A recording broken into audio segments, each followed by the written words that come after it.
As noites com choro constante são insuportáveis. Faça isso parar. Nunca pensei que alguém diria algo assim nos dias de hoje. Já passou da hora de ir embora, acampar em algum lugar, sei lá. Só não reclama, tá? Não importa onde eu durma. Meu nome é Teresa, tenho 28 anos e estou de licença maternidade.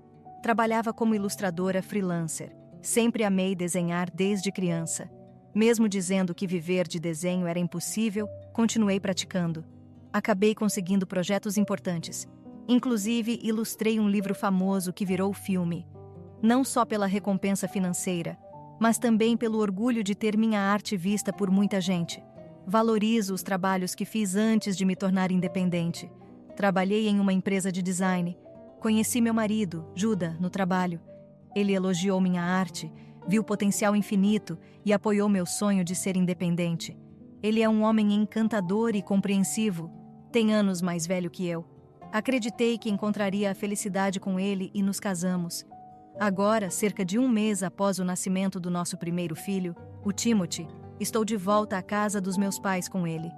A atmosfera caótica em casa me pegou de surpresa. Estou em um estado de paralisia mental. Finalmente você voltou, anda logo e arruma essa bagunça. O chão mal tinha espaço para pisar, roupas jogadas por todo lado, nada lavado. O quarto cheirava a lixo podre, difícil até de respirar. Me apressei até a janela. Desde que meu filho nasceu, tenho vivido na casa dos meus pais. No entanto, minha mãe faleceu quando eu ainda era estudante. Era um dilema depender do meu pai solteiro, mas Judá estava super ocupado e meu pai ofereceu ajuda. Voltei para casa por apenas um mês. Durante esse tempo, a mãe de Judá, que mora perto, deveria estar cuidando dele. Mas por que está tudo tão bagunçado? Bem, a mãe machucou as costas e não pôde vir fazer a faxina. Foi difícil, mas ainda bem que você voltou. Anda logo e limpa isso. Acabei de chegar e não esperava por isso. Preciso alimentar o Tim primeiro. Pode fazer isso depois. Conto com você para terminar hoje. Com isso, ele se retirou rapidamente para o quarto. Mesmo sendo o responsável pela bagunça, parecia não ter intenção de fazer nada. Antes do casamento, ele era confiável e reconfortante. Depois do casamento, mudou completamente. Ser traída é exatamente como me sinto. Sua verdadeira natureza é de um homem mimado e egocêntrico, que não fica satisfeito a menos que seja cuidado primeiro. Nunca vou esquecer esses dias de sofrimento durante as náuseas matinais. Kenna, estou com fome. Exigia refeições como se fosse natural eu fazer. Mesmo sem comer nada além de geleia desde a manhã, estando de cama, ele até vinha me acordar só para pedir para eu me mexer. Mesmo explicando a situação várias vezes e pedindo para ele preparar sua própria comida, ele casualmente dizia que gravidez não é uma doença. Você não se importa comigo? E falava coisas como um marido ruim em um filme. Contrariamente, tentando fazer algo leve e com cheiro suave, ele solta uma bomba. Quero um schnitzel de porco. Me dá um tempo. Só de passar pela seção de frios do supermercado, já sinto que vou desmaiar de tanto enjoo, mesmo com lágrimas apelando para ele. Ele fica extremamente mal-humorado e irritado. Não, eu quero um schnitzel de porco, PRK Schnitzel.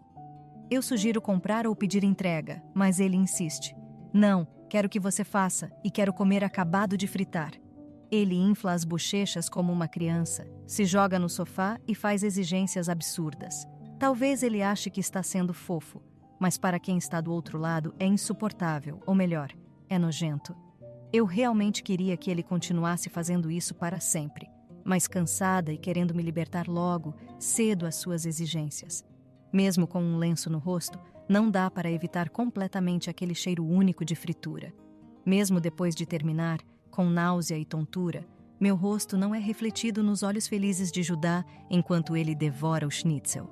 Existem muitos episódios malucos que meu marido inventa, como quando ele de repente quis viajar e acabei indo com ele com uma barriga enorme, ou às vezes que insistiu para jogar games com ele quando eu estava tonta de sono. Mesmo explicando várias vezes que os hormônios da gravidez me deixam extremamente sonolenta, ele simplesmente não entende. Bem, talvez ele se recuse a entender de propósito, porque ele se valoriza mais do que tudo. Com tantas situações assim, a imagem que eu tinha de Judá antes do casamento desmoronou completamente. Honestamente, eu nem tenho confiança em criar um filho junto com ele após o parto. Apesar de considerar a possibilidade de divórcio, eu suporto tudo sem pensar nessa palavra, tudo pelo bem do filho prestes a nascer. No mundo de hoje, onde famílias monoparentais não são mais incomuns, o valor de ter ambos os pais juntos está se desmoronando. No entanto, a razão pela qual não consigo abrir mão completamente do meu apego ao meu marido é a esperança de que ver nosso filho o mudará. No entanto, é desnecessário dizer que essa esperança seria despedaçada em pedaços na primeira noite, após voltar da casa do meu pai. Consegui arrumar a bagunça que meu marido fez, amamentei e coloquei nosso filho recém-nascido para dormir. Como esperado, um bebê recém-nascido naturalmente precisa de mamadas noturnas. Me disseram que precisam ser amamentados a cada 3 horas, mas meu filho só aguenta 2 horas e chora alto imediatamente, faminto por leite. Apesar do tamanho pequeno, Tim tem um choro surpreendentemente alto para um recém-nascido. Para evitar interromper o sono de Judá, decidimos dormir na sala, já que temos que acordar várias vezes durante a noite. No meio da noite está muito barulhento. Meu marido mal-humorado apareceu gritando enquanto eu estava preparando o leite. "Está barulhento, o que você está fazendo? Faça ele calar a boca." "Eu estou fazendo leite, não vê? Aparentemente nosso filho não está satisfeito com a quantidade de leite materno, então faço fórmula toda vez. Tenho que esfriar a água até ficar morna, o que leva algum tempo. Se você pudesse produzir leite suficiente, não precisaríamos gastar dinheiro extra e a casa ficaria mais tranquila. Por que não sai? Você não tem instinto materno, né?"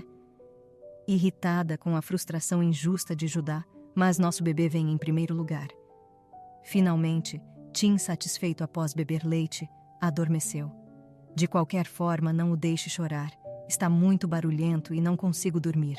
"Do que você está falando? É normal bebês chorarem. Além disso, para lidar com o choro noturno, tanto Tim quanto eu dormimos na sala. Se está incomodando, use tampões de ouvido ou algo assim. Quem consegue dormir com aquelas coisas desconfortáveis nos ouvidos?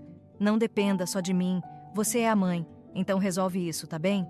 Depois de gritar unilateralmente, ele voltou para o quarto. Eu estava fervendo de raiva. Se todas as mães do mundo conseguissem lidar de alguma forma com o choro noturno, a criação de filhos seria mais fácil. Eu entendo que não conseguir dormir é difícil, mas estou na mesma situação. E ele egoisticamente se faz de vítima e grita. É absurdo. Naturalmente, o choro noturno continua, levando a discussões com Judá a cada vez. No final, ele até me disse para sair de casa. Se fosse só eu, tudo bem, mas expulsar o bebê de casa? Não está nem quente nem frio nesta época do ano, pare de exagerar. Lidar com meu sono sendo interrompido é muito mais difícil. Judá disse coisas inacreditáveis com um rosto sem remorso. O que ele me disse naquele dia foi tão chocante que mal consegui dormir na noite seguinte. Tivemos outra grande briga cerca de uma semana depois. Apesar de eu pedir repetidamente para ele usar tampões de ouvido, ele se recusou categoricamente. Mesmo quando amamentei o bebê no local mais distante do nosso quarto, seus choros chegaram ao quarto de Judá, que continuava a gritar e me censurar. Além de lidar com a tontura da amamentação noturna, eu tinha o estresse adicional de tentar explicar isso para o meu marido enfurecido. Inicialmente, ele se opôs à ideia da minha estadia de 1 mês na casa do meu pai, alegando que era impensável dar uma pausa no cuidado do seu próprio ambiente. No entanto, durante a gravidez, depois de saber que bebês choram à noite, surpreendentemente concordou com a minha saída. No entanto, incapaz de depender do meu pai idoso vivendo sozinho para sempre, voltei dentro de 1 mês. Deveria ter ficado na casa do meu pai um pouco mais. Talvez eu devesse consultar meu pai mesmo agora, mas ele provavelmente perguntaria o motivo, e eu queria evitar causar preocupações desnecessárias. Quando as brigas com Judá e o choro noturno de Tim estavam me desgastando mentalmente, Judá quase parou de voltar para casa. Provavelmente, ele estava ficando na casa dos pais para escapar do choro noturno. Eu não dei muita atenção a isso. Cerca de 1 semana depois de ele parar de voltar para casa, finalmente recebi um convite para o check-up de 1 mês. A clínica de maternidade onde dei à luz havia reduzido o número de consultas devido ao impacto de doenças contagiosas. Na realidade, já se passara cerca de 1 mês e meio. Felizmente, Tim completou o check-up sem problemas. Ao perguntar sobre os intervalos curtos de amamentação, só recebi a resposta clichê de que alguns bebês são assim. Após terminar o check-up, Tim e eu fomos fazer compras no supermercado e voltamos para casa. No entanto, não importa o quanto eu tentasse inserir a chave, a porta não se movia.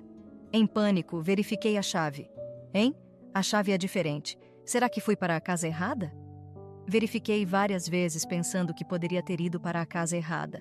No entanto, isso não parecia ser o caso. Não pode ser.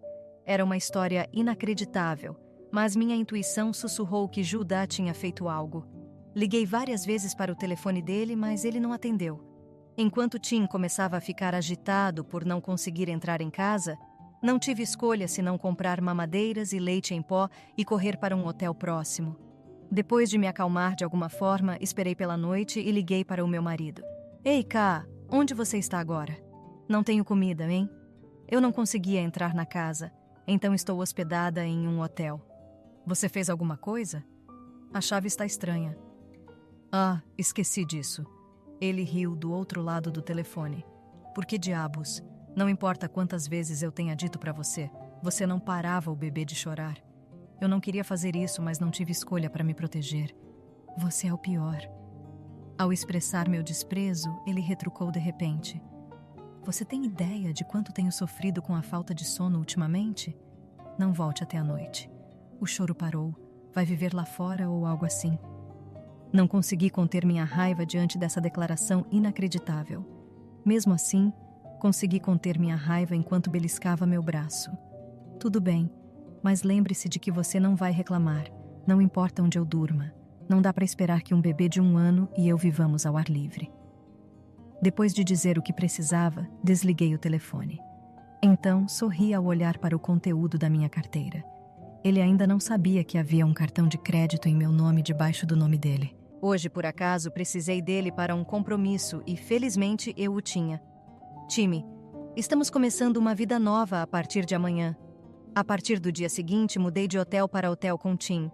Desde que fui expulsa apenas com as roupas do corpo, tive que comprar tudo de novo, incluindo coisas para Tim.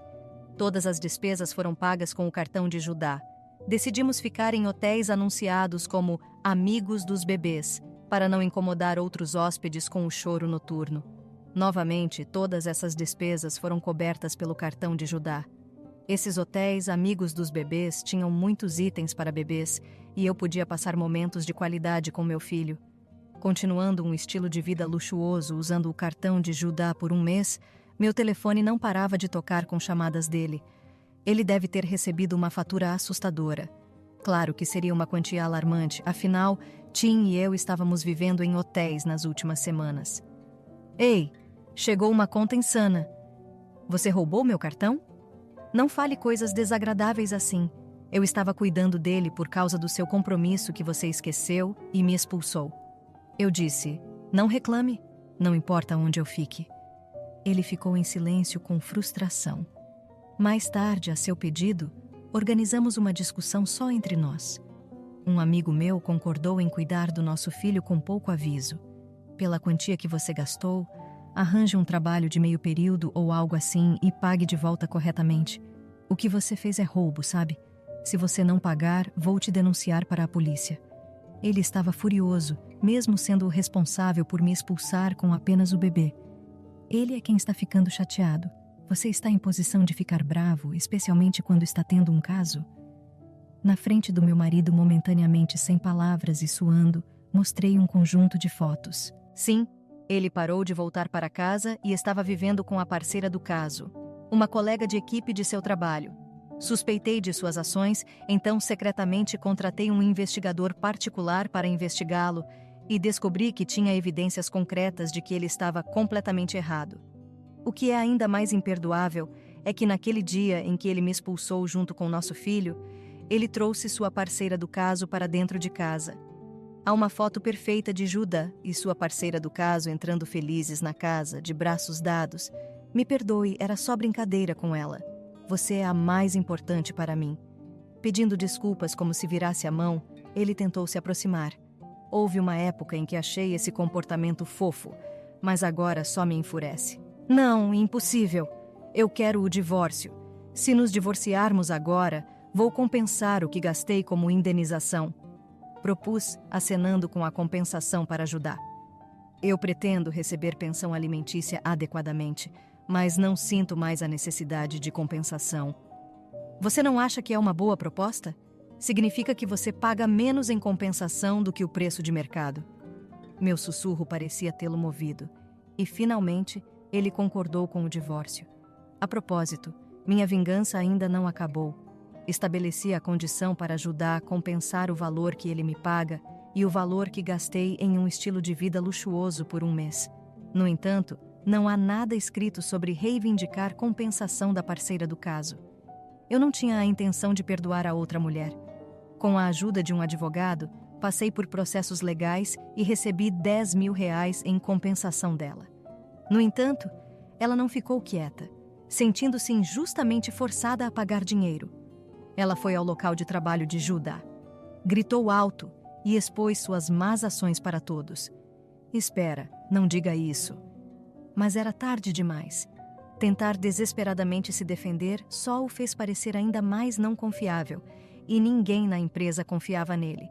No final, ele se desviou da trajetória profissional e foi transferido para uma subsidiária no interior. No período que antecedeu a transferência, ele era olhado com desdém, fofocado e ignorado pelas funcionárias, tornando-se um momento bastante difícil. Quanto a mim, com a ajuda do meu pai, encontrei uma creche para o Tim e retomei meu trabalho como ilustradora. Se eu puder receber encomendas como antes, posso ganhar o dobro do que Judá costumava contribuir para nossas despesas. Mesmo sozinha, vou criar meu filho esplendidamente. Honestamente, sinto muito por tirar um pai de Tim tão logo após seu nascimento, mas mesmo assim, acredito que é melhor ter apenas um pai saudável. Tim, você dormiu bem ontem. Com 3 meses de idade, o choro noturno melhorou um pouco. Ainda assim, um bebê pequeno chora alto para expressar seus sentimentos. Como pais, temos a obrigação de ouvir essa voz. Está com fome? É por isso que não precisamos de um pai que nos expulsaria de casa só porque o bebê está chorando, não é mesmo?